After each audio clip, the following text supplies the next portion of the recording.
A gente tava falando uma hora da sua experiência quando você tinha 18 anos. Uhum. Eu queria saber, você pode contar a história e se tem alguma coisa a ver com essas experiências assim de morrer, ou de quase morrer, ou de chegar perto da morte, ou de acreditar que tá perto da morte. E o quanto isso consegue mudar a gente. Olha, bom... Porque, desculpa te interromper de novo, mas é que você tinha falado, né, que essa iluminação vem quando você morre antes de morrer. Isso.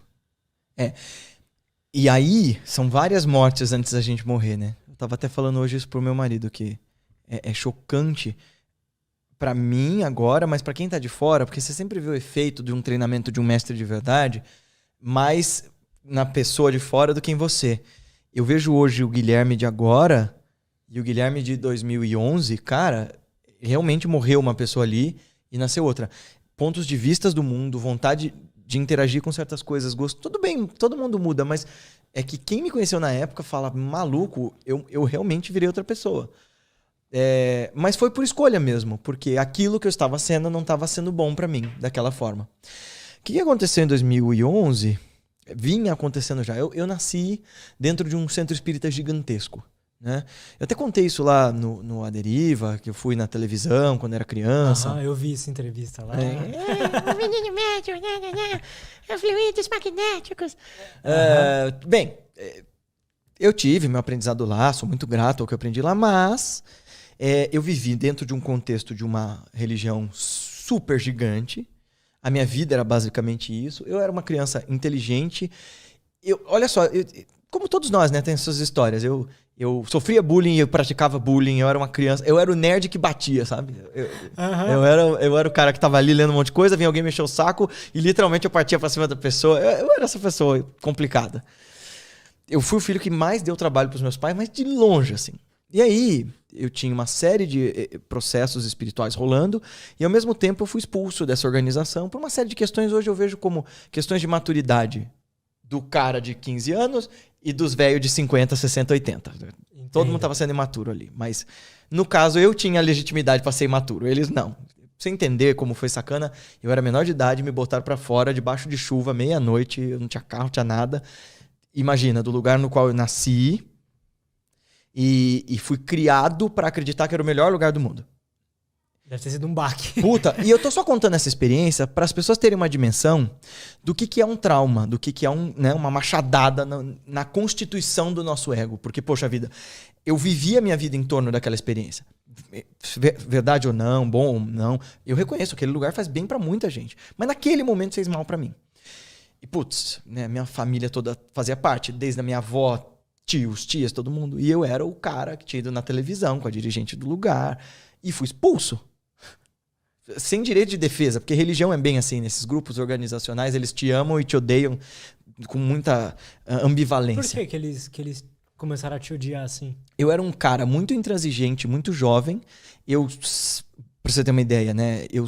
Eu era meio que protegido da dirigente lá em volta de um... Lugar muito grande, Lutz, tem relação de poder político, igual política mesmo. O lugar é espiritual, mas as relações são de poder e as pessoas de ego frágil vão tentar compensar as suas deficiências com os cargos que elas ocupam ali. Puta, eu tava cansado de ver gente que não era bem sucedido na vida pessoal, na vida profissional. Chegava no centro, nossa, ali ele era coordenador, nossa, aí o cara agia como um coronel... Do pior tipo, sabe? Lance do Paulo Freire, que a galera hoje desce a lenha no Paulo Freire sem nunca ter lido, mas o que ele fala, né, de que quando a educação não é libertadora, o sonho do oprimido é se tornar o opressor, você dá um pouquinho de poder na mão do cara que tava ali todo coitado, nossa, ele vira um tirano. Bom, e aí eu acabei sendo expulso porque existia essa relação de poder com a dirigente que todo mundo idolatra ainda. E ela tem seus méritos, mas é uma figura narcísica complicada. E eu tinha 16 anos, só que eu era um cara que naquela época já tinha lido toda a obra do Allan Kardec, já tinha lido boa parte das coisas do Chico Xavier. Hoje eu devo... Não é pra me gabar, tá? Era o desespero de entender quem eu era. Me fazia ler como um leitor voraz, compulsivo. Tanto fantasia, porque eu adoro até hoje, e quanto espiritismo e outras religiões. Daí veio a minha busca por yoga, meditação e tal. Mas hoje já devo ter lido mais de... algo em torno de 2.300 a 2.500 livros, alguma coisa assim. Depois do audiobook Cara, eu já que nem sei loucura. mais. Já perdi a conta. Porque, enfim. Mas eu tenho amigos meus que leram muito mais que eu, mas muito mais. Se o Danilo estiver ouvindo isso daí, eu tenho certeza que você já leu Cara, o eu dobro. acho O que Edgar também. Eu já li uns 12. Não, imagina. Mas o audiobook é uma coisa maravilhosa. Não é, cara? Eu sou um cara muito auditivo e eu consigo lembrar trechos inteiros só de ouvir, assim. Eu realmente aprendo só ouvindo. Eu acho que, sei lá, eu falei 12, assim, mas de áudio, acho que eu já ouvi mais audiobook do que li livro, assim, com certeza. E você sabe que eu acho que tem uma... Nossa, estamos fazendo um off-topic foda Não, aqui mas a gente agora, volta. mas a gente volta. Mas eu acho que tem um aspecto muito positivo desse lance, se as pessoas realmente estiverem prestando atenção no que elas estão ouvindo no audiobook, porque todos esses mestres, da Grécia até a Índia, a China, a África, todos eles tinham uma coisa em comum: valor da tradição oral. E hoje, uma das razões pelas quais os indianos de hoje são alguns dos melhores profissionais de informática do mundo é que eles têm uma capacidade de memória, uma capacidade de raciocínio lógico que pouca gente tem. Eles e os chineses são treinados de berço a trabalhar com memória.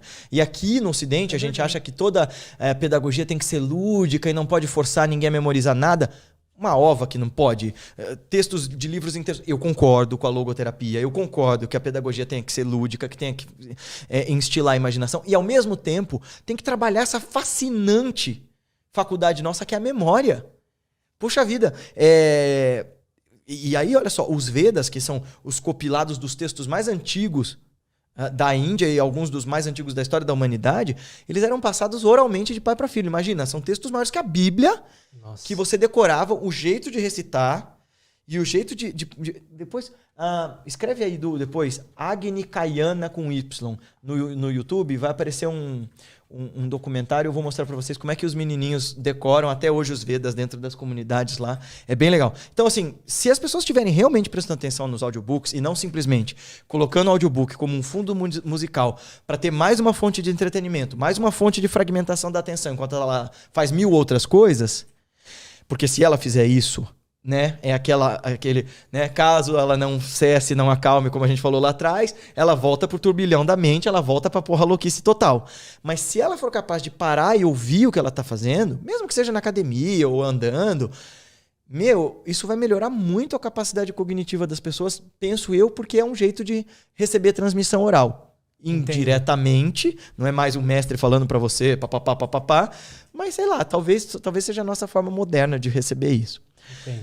E aí eu fui expulso desse lugar, eu era um filho muito intempestivo, então, né, meu pai queria que eu trabalhasse com ele, eu falei, porra nenhuma, vou fazer programa de aprendizagem numa outra empresa, fui para uma multinacional, aí fui fazer cursinho para fazer direito, abri um centro espiritualista, na época ainda não era um centro de meditação, com 16 anos. E você já tinha sido expulso do... Já tinha sido expulso, eu já estava frequentando várias outras religiões. Nesse ínterim, eu estava tentando me entender. Então, eu abri um centro cujos membros, né, os participantes eram advogados, professores, psicólogos, gente muito mais velha que eu. Meus amigos sempre foram bem mais velhos e tal. E eu estava liderando essa galera toda, com as minhas experiências espirituais, com as minhas, né, os meus estudos, e com essa fome de aprender que eu sempre tive, e esse amor a ensinar. Porque, assim, eu tenho um puta tesão em dar aula. Eu adoro ser professor, assim. É um negócio que me encanta mesmo. Esse negócio de trocar ideia. Não é pieguice. Eu realmente me sinto vivo e cresço quando a gente tem esses papos. E eu aprendo muito também com todo mundo com quem eu converso. É muito valioso isso pra mim. E aí, quando eu tinha 18 anos, eu já estava começando a me entender sexualmente também. Veio isso junto, né? Tipo, de repente. E o louco é que eu sempre vim de um contexto homofóbico. Eu era tremendamente homofóbico. Então, os meus amigos que foram se descobrindo gays, quando eu falava pra eles, acho que eu sou gay também, eles falavam, quê? Você? Mas você é o cara que fazia piada de viado o tempo todo. Por isso mesmo, né? Eu tava numa negação terrível. Entendi. Então, eu tava nesse processo. E foi uma grande aprendizagem, assim.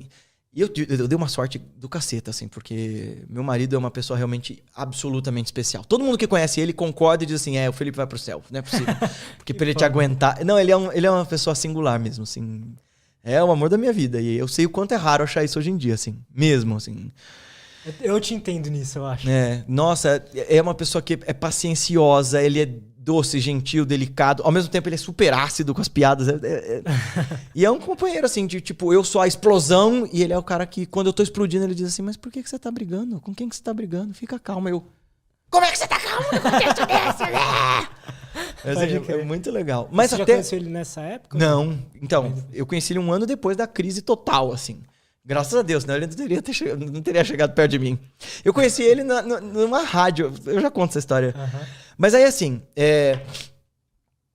eu tinha sido expulso, tinha lá o centro, tava trabalhando, aí saí da multinacional, tava fazendo cursinho, tava dormindo 3 horas por noite, tava numa pilha insuportável. Eu emagreci muito naquela época, mas emagreci porque queria emagrecer, mas também emagreci porque eu não comia.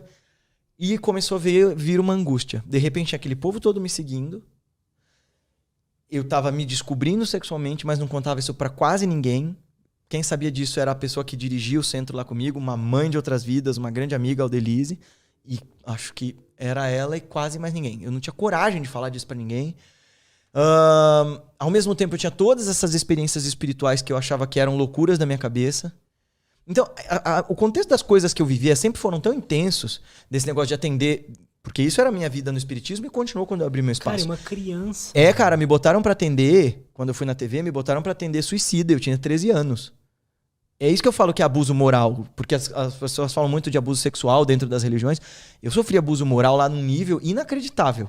E eu incentivava isso e queria isso, porque na minha cabeça eu tava cumprindo um dever espiritual e eu tava, ascensão pro caminho do céu, assim, sabe? O que eles falavam pra você, assim? Era, você nasceu com esse dom, você precisa ajudar as A direção, eu pessoas. preciso dizer assim, inclusive uma querida amiga que morreu recentemente, que era uma das dirigentes do lugar, ela sempre tentou me preservar, como uma mãe mesmo, assim. Mas a galera em volta achava o máximo eu ser o menino médium, então eles queriam me perguntar coisas. Então mesmo quem dizia... Era tão hipócrita, cara, que assim... Tinha gente que dizia pra mim, tem gente que só se aproxima de você porque sabe que você vê coisas e sente coisas, né? Eu falava, mas e o que você tá vendo aqui? Nesse nível, era nesse nível, assim, de pessoas se aproximarem, quererem ser amigas porque queriam benefícios desse tipo de coisa. Entendo. E eu fui ingênuo pra um cacete com isso, porque eu achava mesmo, até hoje, assim, Aldelise, meu marido, minha família, meus irmãos, minha sócia principalmente, que é minha melhor amiga, os meus melhores amigos, Ricardo e a Patrícia, os dois dizem que eu ainda sou bem ingênuo nessa parada, sabe? Eu confio abertamente nas pessoas. Eu acho muito triste e muito pobre uma sociedade em que a gente tem que começar qualquer relação já desconfiando. É muito conveniente, é saudável até, mas é triste, né, cara? É triste, porque você já começa uma relação com 3 pés atrás. Eu, geralmente, começo confiando e depois quebro a cara e, né, eventualmente... Enfim. Mas aí, eu tinha esse contexto de atender esse monte de gente com problema. Eu tinha respostas que ajudavam gente muito mais velha que eu.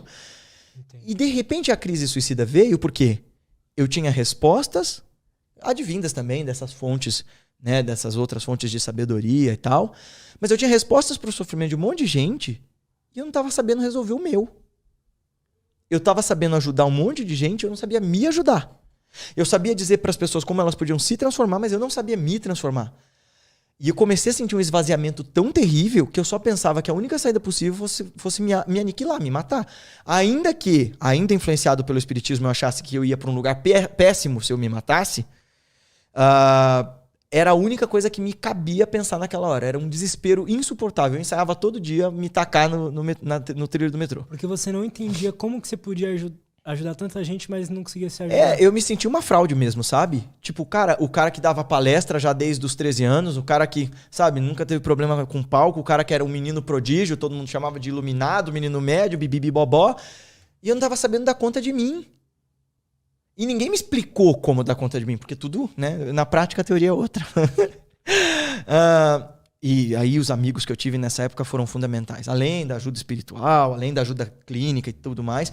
Se não fosse, as pessoas que estavam ali, Aldelise principalmente, assim, olha, quem me segurou nessa onda foram essas pessoas. Essa pessoa que abriu esse espaço comigo, cara, foi quem me ajudou mesmo, assim. Ela é uma tremenda de uma psicóloga, ela que me incentivou a me naturalizar. Pra você ter uma ideia, essa coisa da homossexualidade era tão louca que um dia eu tinha acabado de sair da multinacional, tava triste, ela já sabia o que era, ela me chamou no escritório dela, fechou a porta e fez assim, a gente só sai daqui quando você me contar o que tá te incomodando. Nada tá me incomodando. Eu sei o que é, você vai me contar e você vai se sentir melhor. Aí eu tipo, caraca, ela sabe. Mas como assim? Eu nem desmunheco, né? Eu era esse cara, eu era esse estereótipo, entendeu? Entendo. E aí eu fui ficando sufocado. A questão sexual nem era a que pegava mais, mas pegava junto, né? Porque eu tinha uma forma de aparecer pras pessoas, que era o cara que parecia mulherengo, que parecia o cara baladeiro, que também que era autoridade espiritual. Eu tentei ser todas essas coisas num período muito curto, sabe? E aí tudo isso ficava vazio. E aí, um dia, indo pro cursinho às 5 da manhã, eu já conhecia meu mestre desde os 15. E eu perguntei assim, tô de saco cheio. Porque todo mundo fala que a gente tem que ser diferente nisso e naquilo, que a gente tem que melhorar isso ou aquilo. Mas ninguém explica como. Me dá método? Como é que faz? De que jeito a gente se transforma? Que eu tenha que me transformar, eu entendo. Mas como é que eu faço esse negócio? Aí ele fez, então agora você está pronto porque eu tenho para te ensinar. Esse ano você vai para Bharat Mata. Eu, onde é isso, meu Deus do céu? É a Índia. Ele disse as cidades para onde eu ia, eu não tinha um puto, eu nunca tinha saído do país. E eu estava absolutamente cético no seguinte contexto.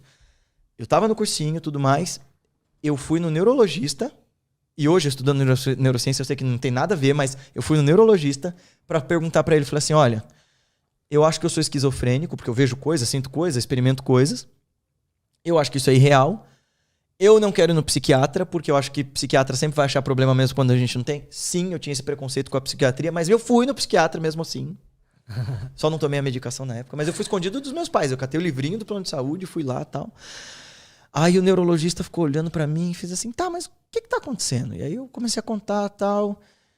Ele não me falou nada na hora, ele me passou os exames, eu fiz tal. Aí ele olhou, abriu os exames, porque ele ainda falou assim pra mim, você sabe que não é assim que a gente diagnostica esquizofrenia e tal, né? Falei, não, mas eu quero fazer eletroencefalograma e ressonância. Tá, beleza. Daí eu fui, voltei lá e ele falou... Nossa, eu nem lembro o nome do cara, mano. Eu lembro que era lá perto de Higienópolis, mas eu lembro que o cara falou assim, olha... É um cérebro normal de um jovem da tua idade, tá tudo bem. Mas não tava nada bem, cara. Eu tava morrendo de depressão. Eu sei que ele não quis dizer isso aqui. Mas aí ele falou assim, você já pensou em procurar ajuda espiritual? Eu falei, lá vem. O cara era espírita, mano. Eu falei, rodei, caí numa porra de um neurologista espírita. Aí saí, levantei puto. Falei, não é possível. Ou isso existe de verdade, é uma mega de uma coincidência, uma sacanagem, sei lá, eterno retorno do Nietzsche, sabe? É porque era fácil vir na sua mente assim, então Deus ali tá me mandando uma mensagem pra eu voltar pro espírito. Não, e eu sou o tipo de cético, cara. Eu vou te contar uma outra história na Índia com o meu mestre que vai te mostrar o nível de cético que eu sou. Que a experiência tá rolando e eu tô falando, não, tá muito cedo pra isso acontecer, não é possível que isso seja assim. Eu sou essa pessoa. Então, quando ele falou, eu sou espírita, eu falei, não, é uma maldição, não é possível, eu tô querendo sair. Eu tava me sentindo o Poderoso Chefão 3, sabe? Justo quando eu pensei que eu saí, eles me puxam de volta. Entendo. Nunca assistiu o Poderoso Chefão, mano? O 3 não. Pô, cara, tudo bem que é o menos bom de todos. Eu vi só um. Tá bom, tá perdoado. Vou rever. Precisa rever. É um dos grandes filmes. O 1 e o 2 são incríveis, o 3 é menos bom. Mas bom... Daí, nesse contexto, fui também no psiquiatra e... Olha, eu tive um episódio no meio dessas crises, que hoje eu descobri, inclusive, na aula da neurociência, que foi hiperventilação. Eu já sabia, mas aí eu confirmei que a professora foi muito legal. O filósofo foi começando a entender do corpo, é bem legal. Eu entrei no estado de estresse tão absoluto, nesse dia no cursinho, que eu achei que eu tava tendo um AVC. Começou a me formigar todo o lado direito e eu comecei a entortar inteiro. Quer dizer, sabe por quê, Lutz? Eu não tive tempo... Vamos voltar lá no começo do podcast, quando eu falei de cultivar equilíbrio emocional. Eu fui expulso do lugar em que eu nasci e que eu tinha acreditado desde o princípio que era o melhor lugar da Terra. Eu não tive nem tempo de processar o que tinha rolado lá. Não deu tempo de eu me despedir das pessoas, porque quando você é expulso de uma organização espiritual assim, você morre pros teus amigos, você vira leproso, não chegue perto dele que ele tá impuro. Então, eu não tinha tido tempo de deglutir o que estava rolando. Então tava implodindo por dentro. É psicossomatização, né? O corpo vai se implodindo de dentro para fora. E aí, eu comecei a hiperventilar, eu não sabia o que era isso. Eu cheguei num médico do cursinho, que era o professor de biologia, ele era médico. Falei, cara, tô passando mal, tá formigando. Ele fez assim, isso não é nada. Eu saí andando, eu fazia cursinho ali ali na Consolação, em frente ao cemitério, assim. Um cara que via as coisas que eu via era ótimo, né? Fazer cursilha. Caralho. Aí eu fui lá eu fui pra Lojas Americanas na esquina e eu não tava... Eu tava... De repente, eu entortei inteirinho. E aí, uma mulher me viu, ficou apavorada de ver um moleque todo torto. Ela perguntou se eu tinha usado drogas. Nunca usei nada. Nada. Eu bebia nessa época. Bebia bastante. Mas nesse dia, não, né? Eu bebia quando saía com os amigos. Eu tava tortíssimo. E aí ela ligou pra Aldelize, essa minha amiga que fundou o centro comigo, psicóloga. E, cara, a Aldelize teve uma presença de espírito fodida nesse dia. Porque ela chegou lá cantando pneu, ela me viu todo torto. Ela falou, pode botar ele aqui no carro. A gente tava na rua da Santa Casa. Se ela achasse que o que eu tava tendo era um AVC, era só ela descer a rua. Ela disse, respira, isso não é um AVC. Isso é muita coragem ou loucura da parte dela. Mas ela, assim, ela bancou. Ela falou assim, isso não é um AVC. Você não tá bem, mas isso é emocional. Respira comigo. Eu fui respirando, fui voltando, fui respirando, fui voltando. Desatei a chorar e tal. E eu nem entendi o que eu tava tendo. Eu tava colapsando, né?